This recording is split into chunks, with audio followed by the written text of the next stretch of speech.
বিসমিল্লাহির রহমানির রহিম। আসসালামু আলাইকুম রহমতুল্লাহ। Welcome back to my another video guys. তো আজ অনেক দিন পর হচ্ছিল ভয়েস ভিডিও নিয়ে চলে আসলাম আপনাদের মাঝে। তো আজ হচ্ছিল আমি পিঠা বানাবো, সেটাই আপনাদের সাথে শেয়ার করতে চলে আসলাম। তো গাইস আমি আজ কি পিঠা বানাবো সেটা আপনাদের সাথে শেয়ার করি। সেটা হচ্ছে তাল পিঠা বানাবো। তো শুরুতেই আমি চালের গুঁড়ি আর নারিকেল দিয়ে দিলাম স্বাদ মতো লবণ। তারপরে আমি তালটা দিয়ে দিচ্ছি। তো এটার সাথে কিন্তু আজ একটা জিনিস মিস্টেক করে ফেলছি, আপনাদের দেখাইতে ভুলে গেছি। সেটা হচ্ছে এটার সঙ্গে আমি একটু ময়দা মিক্সড করছিলাম যাতে পিঠাটা একটু নরম থাকে। তো গাইস আর এখন যেটা দিচ্ছি এটা হলো আখের গুড়। তো এই গুড়টা কিন্তু আমি আখের রস কিনে নিজে হাতে গুড় বানাইছিলাম। সেটা একটা ভিডিওতে আপনাদের সাথে আমি শেয়ার করছি যে গাইস আমি আখের রস দিয়ে আমি নিজে হাতে গুড় বানাইছি।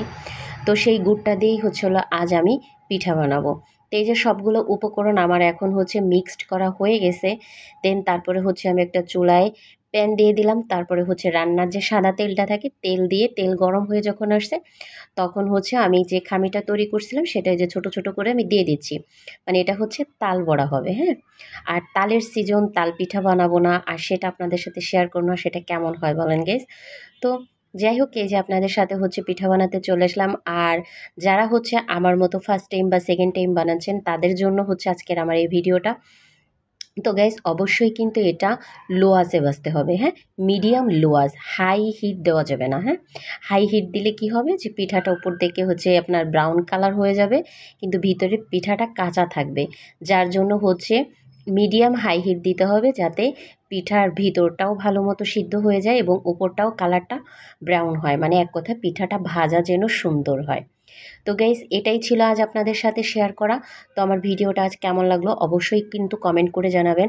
আর আমার পিঠার স্বাদটা তো কেমন হলো সেটা তো আপনারা বলতে পারবেন না, বাট আমার পিঠার কালারটা কেমন হলো সেটা কিন্তু অবশ্যই বলবেন গাইস। তো যারা ফার্স্ট টাইম আমার চ্যানেলে আজ আসছেন অবশ্যই আমার চ্যানেলটাকে সাবস্ক্রাইব করে দেবেন। আর আমার ভিডিওটা যদি ভালো লেগে থাকে তাহলে আপনার টাইম লাইনে শেয়ার করে দেবেন। তো গাইস আজকের ভিডিওটা এই পর্যন্তই। নেক্সটে আবার চলে আসবো অন্য কোনো ভিডিও নিয়ে আপনাদের মাঝে। তো সবাই কিন্তু বেশি বেশি সাপোর্ট করবেন যাতে আপনাদের মাঝে বেশি বেশি আমি ভিডিও পোস্ট করতে পারি। আর যারা আমার মতো নতুন নতুন রান্না শিখছেন তাদের জন্য যাতে উপকারে আসে। তো গাইস আজকের ভিডিওটা এই পর্যন্তই। আল্লাহ